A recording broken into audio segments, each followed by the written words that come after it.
komishinka jooga hadda ee 6 xubnooda iyo xubinta aan la ansixin oo muddo hadal ka socday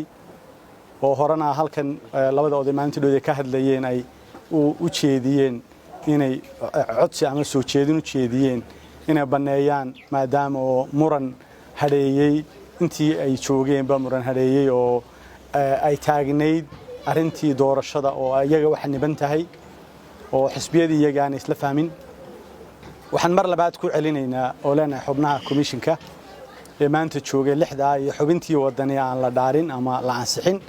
todobadoodaba waxaan ugu baaqaynaa inay iscasilaan inay baneeyaan xafiiska iyagoo danta qaranka eegaya waxaan ka codsanaynaa inaanay waxba is oranin haddii ay xisbiyada isla garan waayeen ku cadgoosta fadhiga ay joogaan waxaan u soo jeedinaynaa wax walba danta qaranka ka weyn waxaanu leenahay komishinku shaqadiisu sida ogtihiin qof waliba ka warhayo waxay ku xidhan tahay kalsoonida saddexda xisbi waxaanu leenahay marka xubnihii baneeya waxa weeye iscasila idinku si madax banaan ma aha waxaan idinku bilaabay anigu shalay baan ahaan jiray 2007 2008 baan iska casilay sanadingo shaqaynayay xisbiyadu ma diidin xukuumadana marka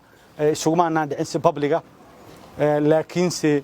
waxaan uun isku garan waayay markaan aragnay in sida wax u socdaan baan isku garan waayay kadibna waan xubinnimadii iyo xilkii markaa gudoomiye ku-xigeenka ahaaba waan iska casilay waxba uma noqono waanigana waxaan sharaf iyo karaama ahayn kamaan qaadin marka waxaan leeyahay xilku wuxuu macna leeyahay oo waliba xilka ah qaadiga ama ummad la kala xukumayo ama ummad dhex loo noqonaya ummadii oo raaliya ummadii oo diyaar u ah ummadii oo ogol inaad kala xukunto ummadii oo waxa weeye aad dhex u tahay oo dhexnimadaadii aan duraynin bay ayay macna leedahay waxaan leenahay hadii la idin eeseeyay qalad iyo sax wuxuu doonaa wax ku yimaado waxba ku tiigaali maayo hadii la idin eeseeyay saddexdii xisbiba ay idin eedeeyeen oo ay ka timi uun ama saddexdii xisbiba yaano labadii xisbi mucaaradku xisbigii kalena aanu waxba difaacin oo diyaar isna waha waxaan leeyahay saddexdii xisbi u shaqayn lahaydeen haddaydan kalsoonidooda haysan waxaan mar saddexaad ku celinayaan leeyahay waxaan idin ka codsanaynaa oo idin appeal garanaynaa inaa banaysaan si aynu xal u gaadhno oo qarankeenu hore ugu talaabsado doorashooyinkiina loo qabto dalku adiga maanta madaxweynaha adiga jooga labana isku heli maysid hogaamiye qaran oo ummadeedna inaad noqoto iyo isku heli maysid inaad Tidhaado Hebel ka argooso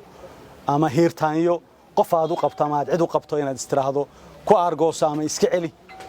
madaxweyne adiga arintu miiskaaga taala adiga laga sugayaa xilkii qaranku aad ku saaran yahay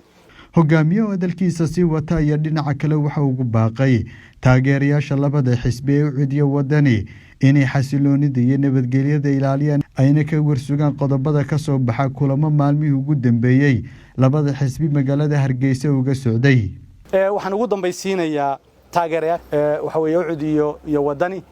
oo aan leeyahay wada tashigii iyo waxa weeye talo ururintii iyo sidii waxa weeye xog loo ururin lahaa ee la isugu iman lahaa way socotaa waxaan leenahay taageerayaasha duqaadkiina lahaada waxa weeye wixii talayo tusmaana waa keeni kartaan xafiisyada iyo dariiqyada soo marin jirteen wixii kalena naga warsuga waxa weeye patience-kiina iyo sabirkiina iyo dulqaadkiinu habato dhinaca kalena hogaamiyaha xisbiga mucaaradka ee wadana ayaa baaq u diray gudidii dhexdhexaadinta ee hore go'aamada u soo saaray dadaaladoodii waxaanu leenahay sidii ay wadaan u wada sidana kalsoonida idin siinay baan kalsoonideeda u haysataan waxa weeye go'aankii rideen iyo meelmarintiisii baanu idinka sugaynaa sidii uga shaqayn lahaydeen waxa ka qaban kartaan awoodi